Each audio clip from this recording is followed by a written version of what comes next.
Hello दोस्तों, जैसा कि आपने थंबनेल में ही पढ़ लिया होगा कि ये राजा श्वेत की कहानी है।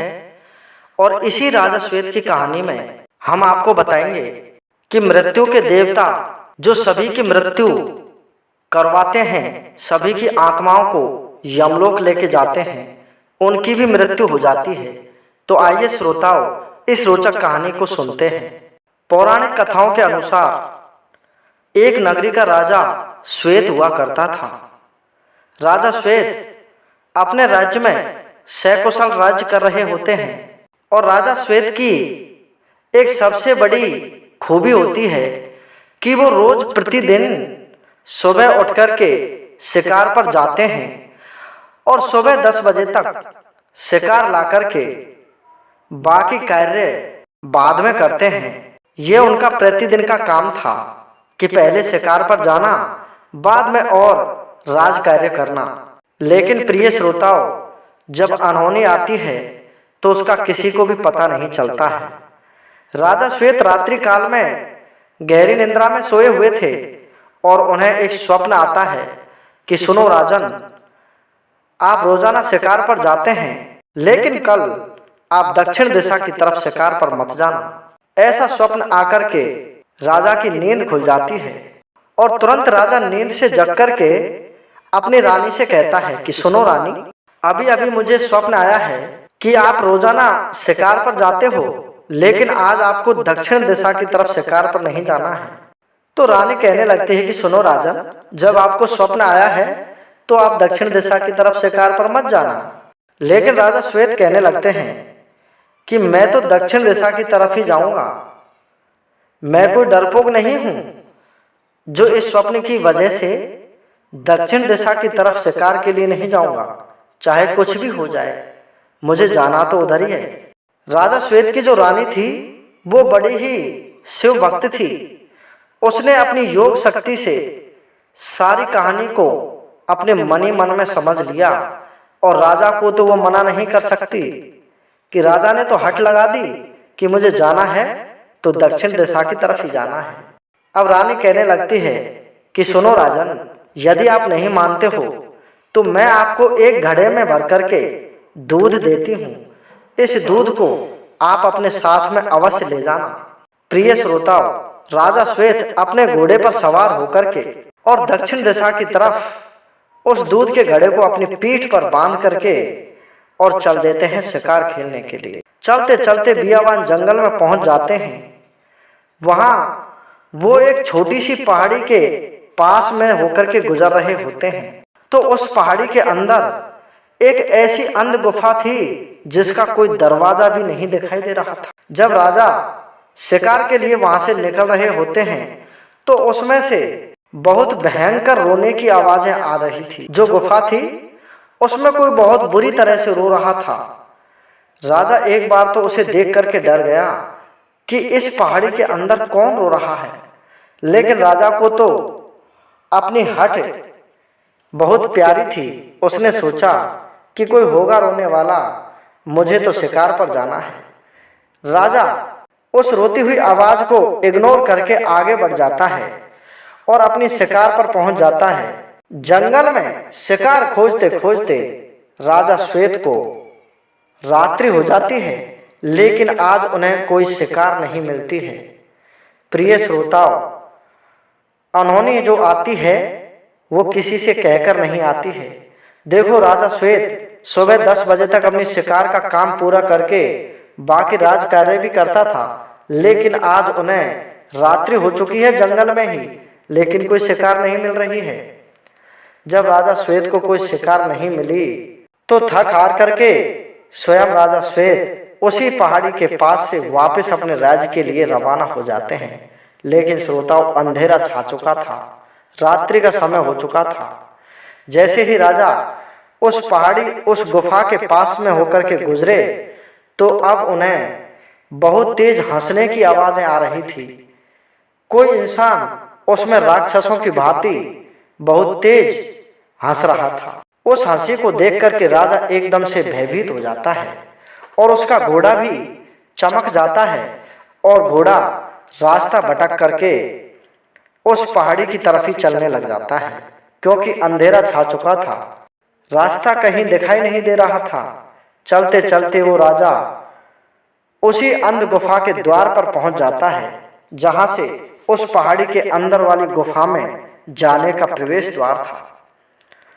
श्रोता, जैसे ही प्रवेश द्वार में राजा के घोड़े ने प्रवेश किया, तो वो हंसने की जो आवाज थी वो धीरे धीरे कम होने लगी, और राजा का घोड़ा उसी आवाज को अपने कानों में डाल करके उस गुफा के अंदर प्रवेश कर जाता है।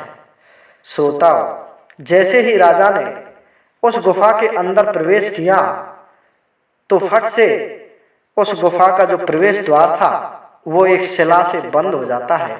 उस प्रवेश द्वार पर एक शिला आकर के लग जाती है। अब तो राजा भयभीत हो जाता है कि इस गुफा से बाहर निकलना मुश्किल ही नहीं, नामुमकिन है। प्रिय श्रोताओ, अब तो राजा सोच में पड़ गया कि बाहर निकलने का तो कोई रास्ता है नहीं, इस गुफा के अंदर ही जाना चाहिए और देखना चाहिए कि इसके अंदर ये हंसने और रोने की आवाजें कहां से आ रही हैं। श्रोताओ, थोड़ी दूर जाने के बाद में उस राजा श्वेत को उस गुफा के अंदर बड़े बड़े नाग देवता और बड़े बड़े बिच्छू झूलते हुए मिलते हैं। उस गुफा के अंदर जो वृक्ष थे, उनकी टहनियों में बड़े बड़े नाग और बड़े बड़े बिच्छू लटके हुए मिले, और सभी नाग बिच्छू उस राजा से कहने लगे कि सुनो राजा श्वेत, इस गुफा के अंदर जो भी आ जाता है या तो उसकी मृत्यु हो जाती है, और यदि हमारे वो कहे अनुसार चलता है और हमें वो कोई भी खाने का सामान लाकर देता है तो वो अमर भी हो जाता है। ऐसी बात सुनकर के राजा उनसे पूछने लगा कि सुनो नागराज, ये कैसे संभव हो सकता है। तभी नागराज बोला कि यहाँ से 7.5 कोस की दूरी पर भगवान शिव का मंदिर है। हम आपके साथ साथ में चलते हैं। यदि आपके पास में कोई भी खाने की वस्तु हो तो उस मंदिर पर चढ़ा देना। हम उस खाने के सामान को खाकर के हमारी युगों युगों की भूख को शांत कर लेंगे और आपके लिए अमर होने का भी वरदान दे देंगे। तभी राजा को ध्यान आया कि रानी ने मेरी पीठ पर दूध से भरा हुआ घड़ा बांधा था। राजा ने तुरंत अपनी पीठ पर हाथ फेरा तो देखा कि घड़ा लटका हुआ है। तभी राजा की सांस में सांस आती है कि चलो प्राण तो बचे, लेकिन इस गुफा से बाहर कैसे निकल पाऊंगा। ऐसा मन में विचार करके राजा अपने घोड़े को वहीं पर बांध देता है, क्योंकि रास्ता इतना उबड़ खाबड़ था कि घोड़ा उसमें चल नहीं पा रहा था। राजा नीचे उतर के और अंधेरी गुफा में 7.5 कोस दूरी पर जाकर के जैसे ही उस मंदिर की पहली सीढ़ी पर पैर रखता है तो उस मंदिर में एक दीपक जल उठता है। उस दीपक के जलते ही राजा श्वेत के पीछे आ रहे सांप और बिच्छुओं में एकदम से कोलाहल मच जाता है और कहने लगते हैं कि हे राजा श्वेत, आपके आने से इस मंदिर का बुझा हुआ दीपक जल चुका है। आप वास्तव में ही भगवान शिव के भक्त लगते हो। तभी राजा कहने लगा कि सुनो, मैंने कभी भगवान शिव का नाम भी नहीं लिया, लेकिन जो मेरी पत्नी है, मेरी रानी है, वो भगवान शिव की भक्ति में हमेशा लीन रहती थी। इसलिए मुझे तो लगता है कि मेरी पत्नी की भक्ति के प्रभाव से ये दीपक जल उठा है। श्रोताओं, रानी ने जो उसे दूध का गड़ा बांधा था, उस राजा ने वो गढ़ा भगवान शिव की मूर्ति पर उड़ेल दिया, और वो दूध बहकर के जैसे ही नीचे गया तो सांप बिच्छुओं ने सारा दूध पी लिया, और उन सांप बिच्छुओं की जो हजारों वर्ष से भूखी आत्माएं थी, उन्होंने वो सारा दूध पी लिया और राजा श्वेत को आशीर्वाद दिया।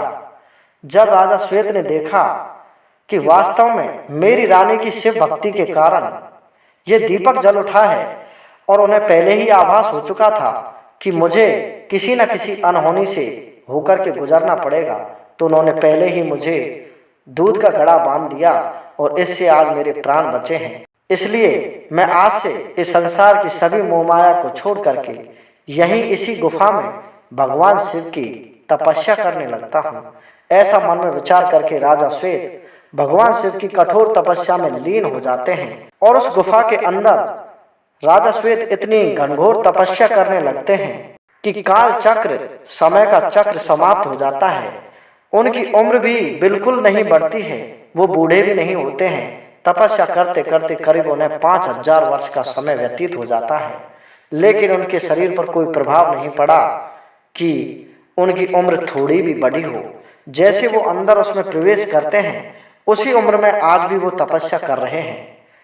इसलिए अब उनका मृत्यु का समय भी नजदीक आ गया, लेकिन उनका शरीर भी बिल्कुल बूढ़ा नहीं हुआ, क्योंकि भगवान शिव की तपस्या के कारण और उस गुफा के अंदर समय का कोई प्रभाव नहीं पड़ता था।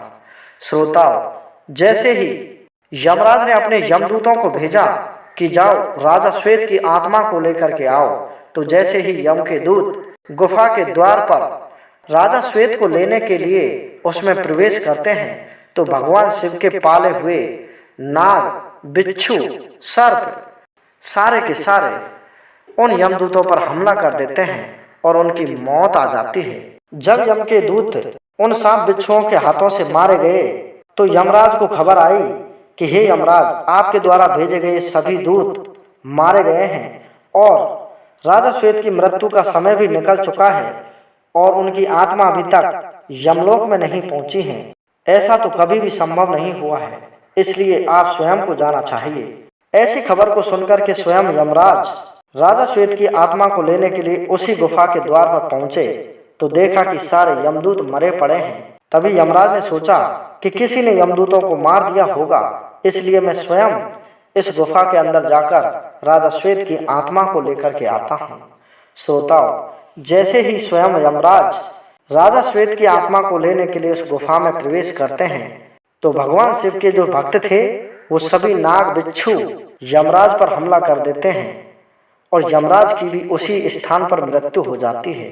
जब सूर्य देव को पता चला कि स्वयं यमराज की मृत्यु और नागों के हाथों से हो चुकी है, तो स्वयं सूर्य देव सभी देवताओं को लेकर के भगवान शिव के पास में पहुंच जाते हैं और भगवान शिव की आराधना करने लगते हैं। तभी भगवान शिव वहां पर प्रकट हो जाते हैं और सभी देवता हाथ जोड़ करके सारा वाक्य भगवान शिव शंकर को सुना देते हैं कि हे भगवान, इस सृष्टि को चलाने के लिए मृत्यु का आना भी एक उचित व्यवस्था है। इसलिए हे भगवान, जब मृत्यु के देवता यमराज की ही मृत्यु हो गई, तो इस सृष्टि का संचालन कैसे होगा, इंसानों की मृत्यु और इंसानों का जन्म कैसे होगा। इसलिए हे भगवान, हम सभी आपसे हाथ जोड़ करके प्रार्थना करने लगते हैं। श्रोताओं, सभी देवताओं ने भगवान शिव से आराधना की कि यमराज को जीवित किया जाए और राजा श्वेत की आत्मा को आपके अंदर विलीन किया जाए। तभी भगवान शिव शंकर स्वयं कहने लगे कि मैं भी सृष्टि के संचालन में सहायक हूँ और इसके संचालन के लिए मैं आप जैसा कहेंगे ऐसा करने के लिए तैयार हूँ। तभी भगवान शिव शंकर ने अपने कमंडल में से जल निकाल करके यमराज पर छींटे मारे और उसी समय यमराज तथा यमदूतों को जीवित किया गया। और तभी भगवान शिव के आदेश पर राजा श्वेत को उस गुफा से बाहर निकाल करके स्वयं भगवान शिव शंकर ने उन्हें अपने आप में विलीन कर लिया। श्रोताओ, ये पौराणिक कथा आपको कैसी लगी? राजा श्वेत की इस कहानी में यमराज की भी मृत्यु हो चुकी थी। हे श्रोताओं, आशा करता हूँ आपको ये कहानी बहुत अच्छी लगी होगी, इसलिए इस वीडियो को एक लाइक अवश्य कर दें तथा चैनल को सब्सक्राइब करके जाएं। धन्यवाद।